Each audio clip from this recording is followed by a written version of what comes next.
Hi, my name is Edward and we are just getting ready for the karaoke party. And as you can see, we are still getting ready as we decorate the banda. And we hope that we'll have a nice day and we'll finish it nicely. Thank you. Bye.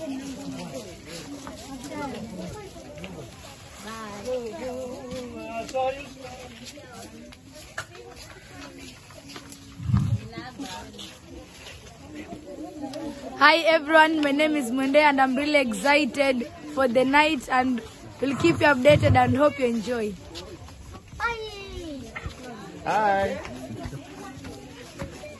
Hello. Hi everyone, my name is Chesko and I hope we're going to have so much fun. Bye. Hi, my name is Nixon and I hope we're going to have so much fun. Thank you. Bye.